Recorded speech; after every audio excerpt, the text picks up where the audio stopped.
Hello students, आज हम लोग बात करने वाले हैं रिलेशन के लेक्चर नंबर 3 में टाइप्स ऑफ रिलेशंस की। टाइप्स ऑफ रिलेशन की जो लिस्ट लेक्चर नंबर 2 में ऑलरेडी हम बना चुके हैं, उसको आप जा कर के आप देख लीजिए। आज हम लोग बात करेंगे उसी टाइप्स में वन बाय वन जो है, specially empty relation, universal relation and trivial relation की। चलिए हम लोग स्टार्ट करते हैं। सबसे पहले नंबर पे टाइप ऑफ रिलेशन, और इसमें सबसे पहले हम लोग बात करने वाले हैं इम्पटी रिलेशन।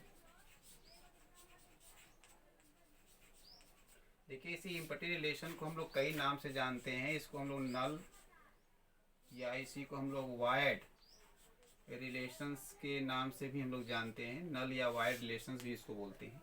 देखिए कैसे इसको डिफाइन करते हैं। इसको डिफाइन कैसे करते हैं, देखिए कोई भी रिलेशन जैसे हमारा आर है, अगर वो ए से बी में है तो कैसे निकालते हो आप? कहते हो कि जो आर होगा ए क्रॉस बी का सबसेट होगा। इसका मतलब ये हुआ कि ए में अगर कोई एलिमेंट ए ले लें, बी में कोई एलिमेंट बी ले लें, तो अगर ए जो है अगर बी से अगर आपका रिलेटेड है, इसका मतलब एक रिलेशन आर मिलेगा। लेकिन हम चाहते हैं कि ए से बी में जो रिलेशन हो इम्पटी हो, रिलेशन मिले ही ना। इसका मतलब हुआ कि ए का कोई भी एलिमेंट बी के किसी भी एलिमेंट से रिलेटेड ना हो। भाई ए का कोई भी एलिमेंट अगर बी के किसी भी एलिमेंट से रिलेटेड नहीं है, इसका मतलब कोई रिलेशन नहीं मिल रहा है, इम्पटी हो जाएगा। तो इसी बात को लिख देते हैं। तो कैसे लिखेंगे हम लोग? कहेंगे a relation R from A to B is said to be and empty if no element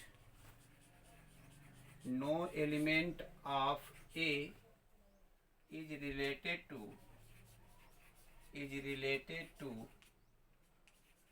any element of B,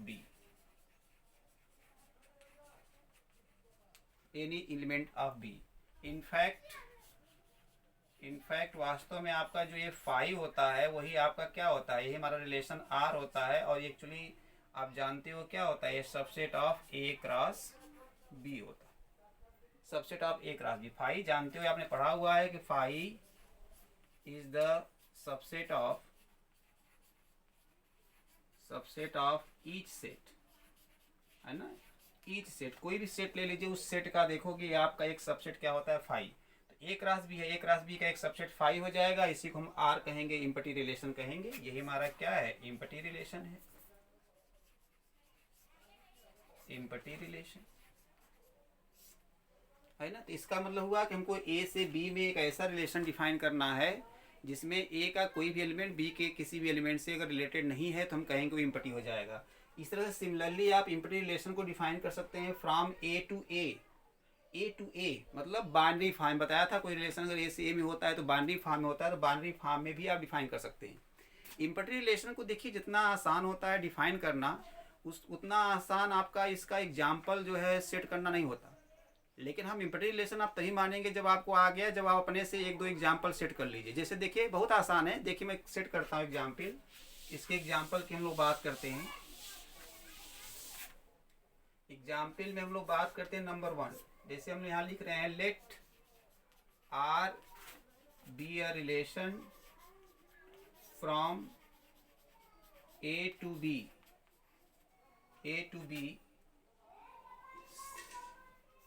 such that A is equal to, हमने ले लिया, चलो यहाँ पे हम ले लेते हैं 1 3 5 and B is equal to ले लिया हमने 2 4 6, है ना। H R is equal to क्या है, A B such that A plus B is even. अब यहाँ ए कहाँ बिलोंग करेगा, ए को, और बी कहाँ बिलोंग करेगा आपका, बी को। अब देखिए यहाँ पर आपको जो रिलेशन यहाँ पे आपने डिफाइन किया है आर, उसमें कौन सा ऑर्डर पेयर है, ए बी। ए कहाँ से आएगा, सेट ए से आएगा। बी कहाँ से आएगा, सेट बी से। अब उन दोनों को आज जब ए और बी मिल जाए तो उन दोनों को ऐड करना है। दोनों को ऐड करने पर इवन आना चाहिए। बताइए, अगर हम 1 को 2 के साथ लें 3 आएगा, 1 को 4 के साथ लें 5 आएगा, 1 को 6 के साथ लें 7 आएगा। 3 को 2 के साथ लें, 5 3 को 7 4 के साथ लें, 7 3 को जो है 6 के साथ लें, 9। तो देखो कि हर एक केस में क्या आ रहा है, ऑड आ रहा है। इसका मतलब ये हुआ कि क्लियरली यहाँ पर देखोगे आर में जो है कोई भी ऑर्डर पेयर नहीं मिलेगा। और जब कोई भी ऑर्डर पेयर नहीं मिलेगा तो इसी क्या लिखते हो, 5। और ये है क्या, इज एन इम्पटी रिलेशन। ये हो गया इज एन इम्पटी रिलेशन हो गया। ऐसे देखिए, और अभी आपको एग्जाम्पल में और एग्जाम्पल दे, दूसरा एग्जाम्पल देते हैं आपको। एग्जाम्पल नंबर 2 ले लीजिए। जैसे आप लिखा हमने consider a relation R on set A is equal to 2 3 5 such that R is equal to AB such that A square is equal to B for every AB belongs to A। अब देखिए यहाँ क्या करना है, यहाँ पे condition क्या दे रखा है, A square equal to B। अब बताइए A की वैल्यू अगर हम 2 लेंगे तो B कहाँ मिलेगा, इसी में बिलोंग करेगा। A और B इसमें इस बार A में ही बिलोंग कर रहा है, बाइनरी फॉर्म में है। तो A की वैल्यू 2 लेंगे तो 2 का स्क्वायर 4। तो यहाँ देखिए अगर 2 लेते हैं तो 2 का स्क्वायर क्या आ जाएगा, 4 आ जाएगा। इसका मतलब B की वैल्यू 4 आ गई। तो क्या इसमें बताइए कि B इज इक्वल टू 4 आ रहा है, तो इसमें 4 है नहीं है। 3 अगर लेते हैं तो 3 रखेंगे तो 3 का स्क्वायर 9 B की वैल्यू आ गई, है इसमें नहीं है। 5 लेते हैं तो क्या ले आएंगे, 5 का स्क्वायर हो जाएगा 25, B की वैल्यू 25 है नहीं है। इसका मतलब A की वैल्यू लेने पर जो B मिल रहा है वो उस सेट में है ही नहीं। इसका मतलब A जो है B से रिलेटेड है ही नहीं। इसका मतलब क्या हुआ, इसका मतलब ये हो गया कि क्लियरली जो आपका R हो गया वो 5 हो गया। क्या हो गया, इज एन इम्पटी रिलेशन। तो इस तरह से आप बहुत सारे एग्जाम्पल आप सेट कर सकते हैं जो आपका इम्पटी होगा। बस ध्यान ये रखना है कि ए और बी के बीच में अगर हम लोग रिलेशन इम्पटी लिखना चाह रहे हैं तो कुछ ऐसा कंडीशन सेट करिए कि ए बी के किसी भी एलिमेंट से रिलेटेड ना होने पाए। तो आई होप आपको इम्पटी रिलेशन क्लियर हो गया होगा। आइए हम लोग बात करते हैं दूसरा जो है यूनिवर्सल रिलेशन। दूसरे नंबर पे आपका है यूनिवर्सल रिलेशन। अब देखिए यूनिवर्स का मतलब समझते ही हो आप क्या होता है यूनिवर्स, इससे बड़ा कुछ है नहीं। तो यहाँ पर देखिए एक हिंदी का एक वर्ड है जिसको हम लोग बोलते हैं वसुधैव कुटुम्बकम। आप ये नाम सुना होगा वसुधैव कुटुम्बकम। वसुधैव का मतलब क्या होता है, पूरा धरा ही, कुटुंब मतलब परिवार, पूरे धरा के लोगों को ही अगर अपना एक परिवार मान लिया जाए तो क्या बताइए इससे बड़ा कोई रिलेशन हो सकता है, नहीं हो सकता इससे बड़ा कोई रिलेशन। अब मैं पहले ही बताया था कि अगर कोई रिलेशन आर है, अगर ए से बी में है और आप चाहते हो सबसे बड़ा रिलेशन लिखना चाहते हो तो सबसे बड़ा रिलेशन क्या होता है, वो ए क्रॉस बी तो होता है। तो हम क्या कहें, ए क्रॉस बी कहें तो हमसे ए से बी में सबसे बड़ा रिलेशन कब मिलेगा, जब फैमिली ए का ईच एलिमेंट फैमिली बी के एवरी एलिमेंट से रिलेटेड हो। ध्यान रखिए ये हम क्या बोल रहे हैं, each element of A related to every element of B. क्या बोल रहे हैं, ए क्रॉस बी। ये तो ए क्रॉस बी की ही तो परिभाषा है। देखो ध्यान रखो, each element of A related to every element of B, A cross B ही तो है। तो यही बात को हम लिख देते हैं। क्या लिखेंगे, कैसे डिफाइन करेंगे, डिफाइन करते कहते हैं a relation R from A to B is said to be an universal relation if each element of A is related to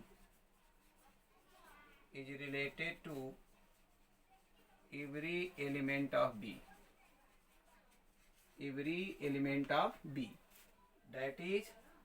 that is आपका जो R है वो क्या है, वो ए क्रॉस बी है। और ए क्रॉस बी जो होता है ए क्रॉस बी का सबसेट होता है। आप जानते हो कि ईच सेट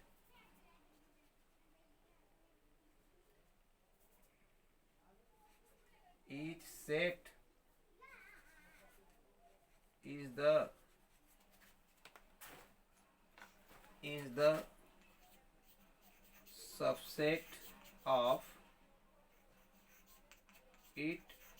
सेल्फ, ये जानते हो आप कि ईच सेट जो है the subset of it self. इसका मतलब हुआ कि ए से बी में आपको सबसेट अगर रिलेशन लिखना है या it means that universal relation लिखना है तो ए क्रॉस बी निकाल लो। आप देखो इसी तरह से इसको बाइनरी फॉर्म में डिफाइन कर सकते हो, ए से ए में, तो ए से ए में सबसेट रिलेशन क्या होगा, ए क्रॉस ए हो जाएगा। आइए इसमें देखिए एग्जाम्पल हम लोग बात करें तो एग्जाम्पल इसमें कुछ नहीं करना है आपको। ए से बी में आपको यूनिवर्सल रिलेशन लिखना है तो ए क्रॉस बी निकाल लो, ए से ए में आपको यूनिवर्सल रिलेशन लिखना है तो ए क्रॉस ए निकाल लो। चलो तब भी एक छोटा सा एग्जाम्पल लिख लेते हैं। Consider A is equal to A B and B is equal to, चलो हम ले लेते हैं सी डी। तो अब हम आपसे कह रहे हैं then right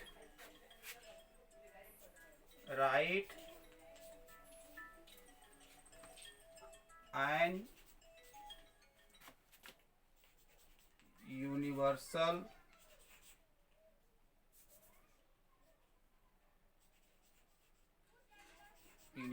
relation from A to B. अब देखिए कह रहे हैं A equal to A, B equal to A, write an universal relation from A to B. तो ए से बी में यूनिवर्सल रिलेशन क्या होगा बताओ। यहाँ पर ए में आपका दिया हुआ है ए बी और बी में आपका दिया हुआ है सी डी। तो बताइए यूनिवर्सल रिलेशन क्या होगा, सिंस तो देयरफॉर एन यूनिवर्सल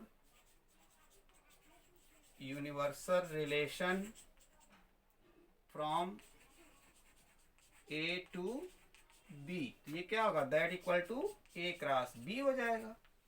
तो ए क्रॉस बी निकालोगे तो क्या आएगा, देखो ए का पहला एलिमेंट लोगे, दोनों के साथ पेयर बनाओगे तो क्या मिलेगा, ए सी ए डी, फिर क्या मिलेगा बी सी बी डी।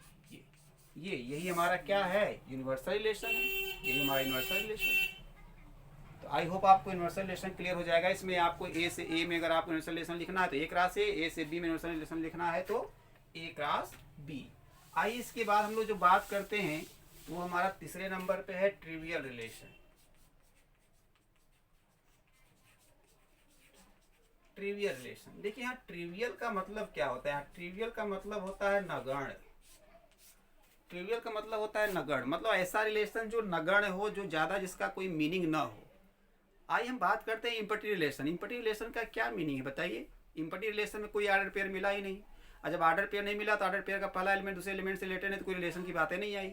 और अगर हम लोग यूनिवर्सल रिलेशन की बात करें तो यूनिवर्सल रिलेशन में क्या है, यूनिवर्सल रिलेशन में देखो कि पूरा धरा को ही आपने जो है अपना एक परिवार बना लिया, फैमिली बना दिया, तो इतने बड़े रिलेशन की भी क्या है, कोई रोल बहुत ज़्यादा है नहीं, कोई बहुत बड़ी मीनिंग तो है नहीं। तो इसका मतलब ये हुआ कि हमारा जो इम्पटी रिलेशन है, जो हमारा इम्पटी रिलेशन है, इम्पटी रिलेशन एंड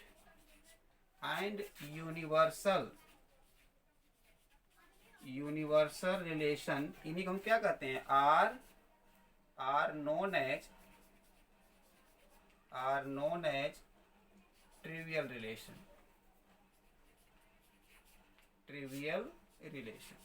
तो देखिए बड़ा सिंपल सा डिफिनीशन आपको यहाँ पे है कि ट्रिवियल रिलेशन होता क्या है, empty relation and universal relation को ही हम लोग क्या कहते हैं, ट्रिवियल रिलेशन कहते हैं। तो आई होप आज आपका लेक्चर अच्छा लगा होगा। Thank you for watching this video.